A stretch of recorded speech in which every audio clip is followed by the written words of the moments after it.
Mpendwa mtazamaji, ni siku ya Alhamisi.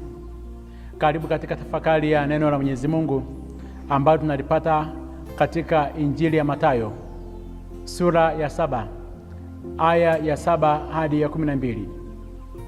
Yesu anawaambia wanafunzi wake, ombeni nanyi mtapewa. Anaendelea akisema, kila aombaye hupokea. Yesu anapozungumza juu ya maombi kwamba ombeni nanyi mtapewa, anathibitisha maisha yake aliyokuwa nayo akiyaishi. Alikuwa na mzunguko wa mambo manne. Ratiba yake ilikuwa imefunga katika mambo makubwa manne. Jambo la kwanza, asubuhi na mapema alikuwa anaanza kuwafundisha watu neno la Mwenyezi Mungu. Baada ya kuwafundisha watu, alikuwa anawaponya na kuwatendea miujiza. Jambo la tatu, alikuwa anakaa mida ya jioni, yeye na wale wanafunzi wake, akiwafundisha neno la Mwenyezi Mungu, kuweza kuwaimarisha wale 12. Na usiku wote alikuwa anatumia mlimani, akikaa yeye peke yake na baba yake, akiwa kwenye maombi. Hakujua kitanda kilikuwa namna gani, alikuwa anatumia usiku wote kwa ajili ya maombi. Taifa la Israeli lilikuwa ni taifa lililopenda sana maombi, na katika sheria zao na walimu wao walivyokuwa wanafundisha, marabi walisema Mungu yupo karibu sana na viumbe vyake kama vile sikio na mdomo. Na Yesu anapowafundisha wanafunzi wake katika nguvu ya maombi, anasema, je, kuna mtu yeyote yule anaweza akamchukia mwanaye? Yaani baba akakataa ombi la mwanaye, kama alivyosema baba anaamua kumpatia mtoto jiwe badala ya mkate. Je, aweza mtoto akaomba samaki na baba yake akampatia nyoka badala ya samaki?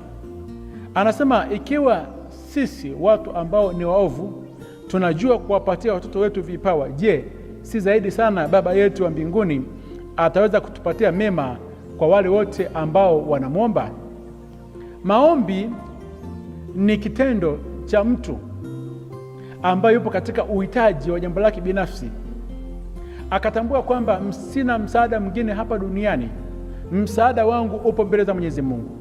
Kwa hiyo anaondoka na kwenda kusimama mbele za Mwenyezi Mungu kwa ajili ya kupeleka jambo lake kwa Mwenyezi Mungu.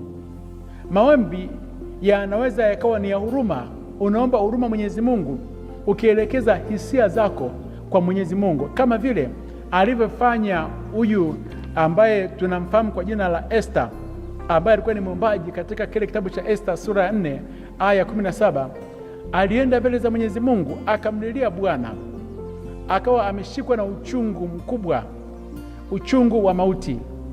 Akazivua nguo zake za fahari, akavaa nguo za huzuni, akalia mbele za Mwenyezi Mungu, akionyesha kwamba Mwenyezi Mungu yeye aweza kuwaokoa katika kipindi kigumu ambacho taifa la Israeli lilikuwa linaangamia.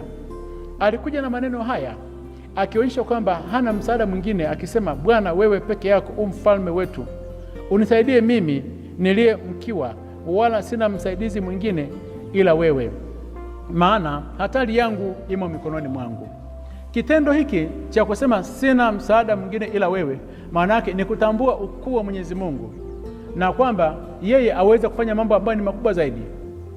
Esther alijua kumwita Bwana katika magumu, katika dhiki ambayo ilikuwa mbele yake.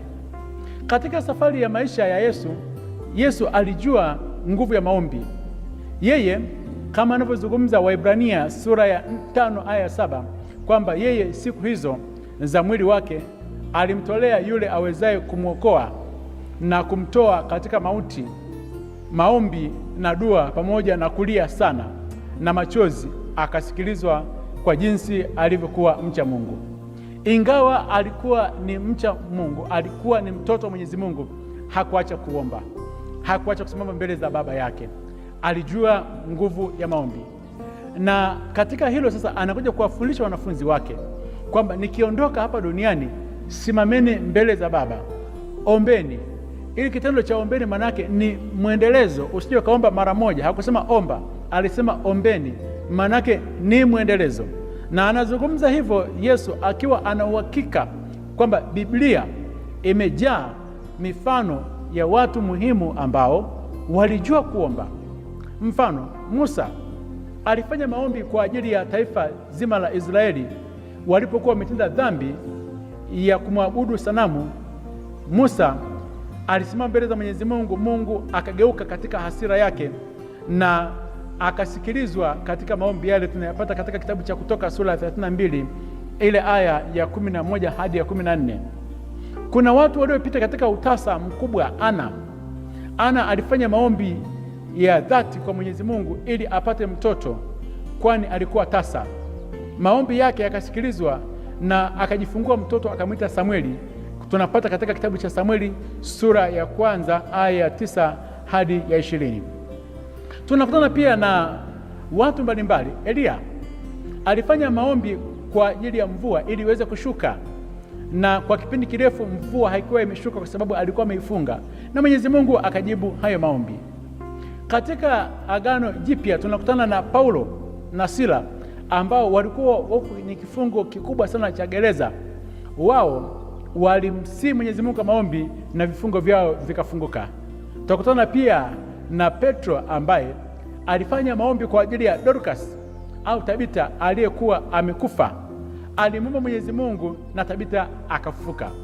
Yesu anaonyesha nguvu juu ya maombi, kwamba maombi yana nguvu kubwa sana na tuendelee kuweza kuomba.